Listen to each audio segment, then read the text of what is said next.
Director Sukumar గారు దర్శకత్వం వహించిన మూవీస్ గురించి మనం ఇప్పుడు తెలుసుకుందాం. సుకుమార్ గారు ఇప్పటి వరకు 9 చిత్రాలకు గాను దర్శకత్వం వహించారు. ఆ 9 చిత్రాల గురించి మనం ఇప్పుడు తెలుసుకుందాం. మొదటి చిత్రం 'ఆర్య'. ఈ మూవీ 2004 సంవత్సరంలో రిలీజ్ అయ్యి బాక్సాఫీస్ వద్ద బ్లాక్ బస్టర్ మూవీగా నిలిచింది. రెండవ చిత్రం 'జగడం'.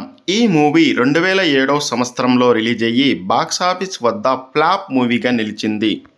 మూడవ చిత్రం 'ఆర్య 2'. ఈ మూవీ 2009 సంవత్సరంలో రిలీజ్ అయ్యి బాక్సాఫీస్ వద్ద యావరేజ్ మూవీగా నిలిచింది. నాలుగవ చిత్రం 100% లవ్. ఈ మూవీ 2011 సంవత్సరంలో రిలీజ్ అయ్యి బాక్సాఫీస్ వద్ద సూపర్ హిట్ మూవీగా నిలిచింది. ఐదవ చిత్రం 'వన్ నేనొక్కడినే'. ఈ మూవీ 2014 సంవత్సరంలో రిలీజ్ అయ్యి బాక్సాఫీస్ వద్ద ఫ్లాప్ మూవీగా నిలిచింది. ఆరవ చిత్రం 'నాన్నకు ప్రేమతో'. ఈ మూవీ 2016 సంవత్సరంలో రిలీజ్ అయ్యి బాక్సాఫీస్ వద్ద హిట్ మూవీగా నిలిచింది.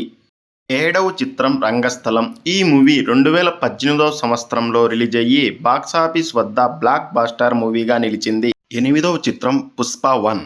ఈ మూవీ 2021 సంవత్సరంలో రిలీజ్ అయ్యి బాక్సాఫీస్ వద్ద సూపర్ హిట్ మూవీగా నిలిచింది. తొమ్మిదవ చిత్రం 'పుష్ప 2'. ఈ మూవీ 2024 సంవత్సరంలో రిలీజ్ అయ్యి బాక్సాఫీస్ వద్ద బ్లాక్ బస్టర్ మూవీగా నిలిచింది. సుకుమార్ గారు తను తీసిన 9 చిత్రాల్లో 4 చిత్రాలు అల్లు అర్జున్తో తీశారు. సుకుమార్ దర్శకత్వం వహించిన చిత్రాల గురించి తెలుసుకున్నాం కదా. మీకు నచ్చిన చిత్రం ఏదో కామెంట్ సెక్షన్లో తెలపగలరని కోరుకుంటున్నాను.